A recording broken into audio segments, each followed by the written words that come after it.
Hello and welcome back to another video. So I've picked up a few games over the last few months, all of them actually Nintendo related, so if that's not your thing, probably time to turn off now. And I thought I'd share them with you. A couple of them I've actually made gameplays about already, and a couple of them have only just arrived today, so I don't know much about them. But first things first, let's crack open a beer. This is from Northern Monk, it's Faith Modern Pale Ale. And it's rather nice. So I've actually got Donkey Kong Country, or Super Donkey Kong as it's known in Japan, on the Super Famicom. And I guess in case anyone's wondering, yes, one of the televisions is on its side, and that is because it means I can play shoot 'em up games that require the screen to be in that orientation without doing anything with this one here.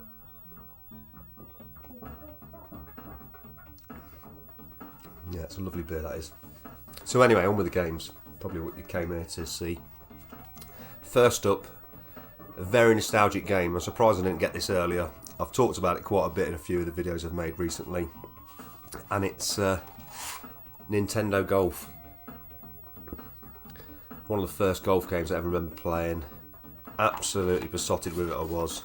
And I always remember how important the manual was, because in this game it just tells you the length of the course and that's it. After you've hit the ball it doesn't change, you have to work everything out yourself. The most important part was this section here. Club types and length.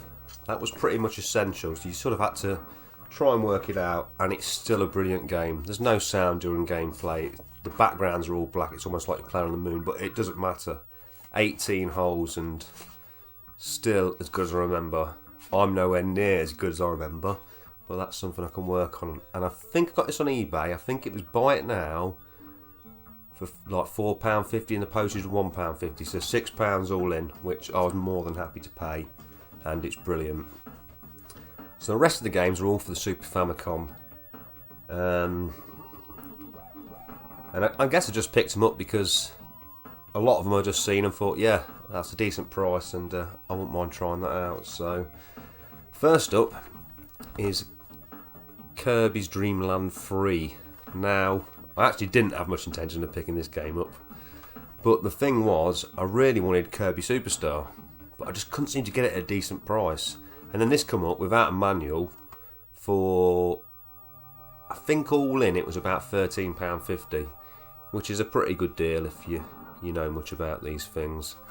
I won't bother getting them all out because it's a bit of a ball ache, but it came with the original baggie. It doesn't have the manual. It's an interesting game. At first it seems a little lacklustre compared to Kirby Superstar, but it's certainly got its very own graphical style, and I'll probably get into it a bit more when I've played the rest of the Kirby games that I've accumulated recently. So after that, Sod's Law, Kirby Superstar came up. Now this one kept coming on like an auction, and then it kept being relisted, and I believe I won this for around about £14. And I said I wouldn't get them all out, but I don't know, it's working alright so far, I guess. So it's, you know, it comes with all the pamphlets and whatever else, and this game is fantastic, absolutely brilliant. If you're going to get one Kirby game, this is the one to get. It includes the original Game Boy version, or rather a reimagining of it as one of the games in here, but there's multiple different games to play within the package, and they're all really fun and chaotic, and yeah, I'd definitely recommend that. I seem to have grown a soft spot for Kirby since getting the first two Game Boy games. So there are other Kirby games on the Super Famicom, but whether I'll get them I don't know. There's a golf type one, which really sort of, I think the Kirby thing was sort of tacked on at the end perhaps. And I think there is a puzzle one as well, but that goes for substantially high amounts of money. So I probably won't get that. Now the next game, totally bought this upon recommendation. I love the games I played on the NES in this series, and people say this is an absolute, banger, so I thought I'd pick it up when I could. Now remember now, this is £20 buy it now, £3 postage. The box is in really nice condition. I'm not too bothered if the boxes are in really nice condition, but you know, it is a bonus if they are, I suppose. But I won't pay over the odds to get a nice condition box. Unfortunately, the cartridge is a little bit yellowed on the front, but I'm not really bothered. And I've yet to really get into this. I've yet to see what the grip is all about, what you know, so many people are so passionate about. But I have only briefly played it, and I think like Mega Man 2 I spent a lot of time with, and if you defeat certain bosses, it sort of makes the rest of the game a lot easier. So probably just need to find out which level to hit first, and I'm sure success will follow from there. Now the next game, absolute nostalgic classic for me. I've told this story so many times, but when the Super Nintendo was new in Europe, a couple of friends of mine had got one, and then someone else was friends with claimed they'd won one from one of these crazy sort of competitions. You used to get like these free leaflets in the papers or whatever, and you know, if you ring this number, answer these questions, win a Super Nintendo with, and they reckon they'd won this anyway, and they'd got Pilot Wings with it, and I was blown away. Even then I was blown away, A, by the Mode 7 effects, and B, just because it was a flight simulator that played pretty decently on a games console. And even today, I stuck this on the other night, played it for about an hour. It's so good. I really love it. Whether it's just blind nostalgia or just it's, you know, a technical showcase for the system. And that's really, I suppose, what it was, a tech demo. But I'm still a massive fan of this. Everything about it, the music, and all the different disciplines. Obviously, if you don't know, it ends up with you sort of flying an attack helicopter, which is mad really, because it's a bit of a, you're like, what? So the whole thing was just building up to this. Why didn't they make a whole game about this? But alas they didn't, and still highly recommended. This was £11.99. I've been watching to try and get a copy for ages.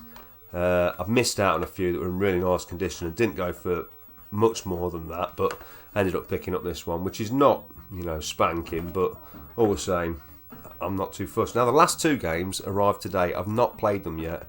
I can't believe the price I got them for. I initially seen them both for sale for £15, and I thought that's a fair price. I looked up the gameplay of one of the games, and I thought, yeah, I do really fancy that game. And it seemed to go for about that price anyway, but this was a double package, so I sort of watched it for ages, and eventually the seller lowered it down a little bit more to £14, and I thought, that's ridiculous really. And it was buy it now or best offer. I thought, I'm not going to offer them a tenner, because the time they've posted it and all that's really not worth the time. I thought, I'm going to £12, you know, even if they say 13 back, it's still good.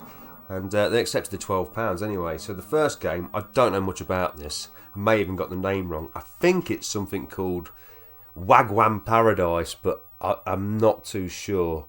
Apparently it's quite, there's like these puzzle, or these sort of question bits in between that require some sort of use of the Japanese language. So how playable it'll be, I don't know.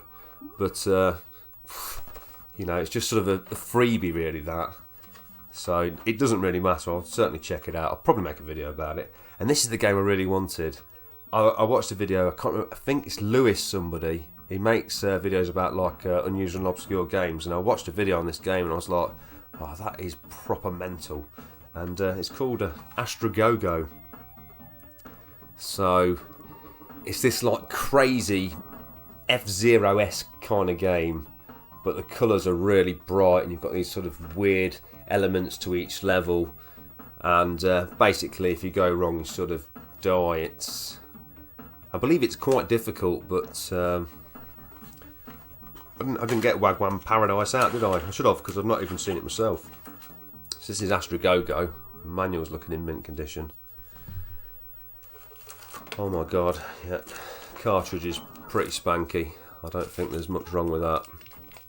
So that's cool. So yeah, look forward to trying that out. Let's just check out this Wagwan Paradise. Let's see how good this deal is. But you know, I mean, 12 quid for 2 Super Famicom games delivered. It's not worth getting up on a Sunday morning and walking around a field. Really not. So here's Wagwan Paradise.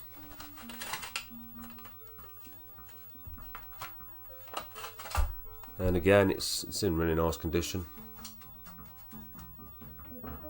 and there's also some sort of Japanese or Chinese writing on the bottom there. So if that's you, shout out. So yeah, that's pretty much it. I mean, that probably is like 3 or 4 months worth of games that I've bought. To be fair, I just went on a bit of a Madden, looking at Super Famicom games on eBay that could get for half right price, and I think I've ended up with some pretty good games. Looking forward to checking these two out. It's always nice when you don't know anything about the game, really. Like I say, I've watched a 9-minute video on Astro Go. That was enough to convince me it was at least worth checking out. And so that's it. Well, thank you for watching. Hopefully I'll upload some more videos soon, and hopefully the audio's still in sync. If not, well, I'm afraid it's just a real big issue with OBS sort of doing whatever it wants. But that's it for now. Enjoy the rest of your Sunday, and I'll catch you soon.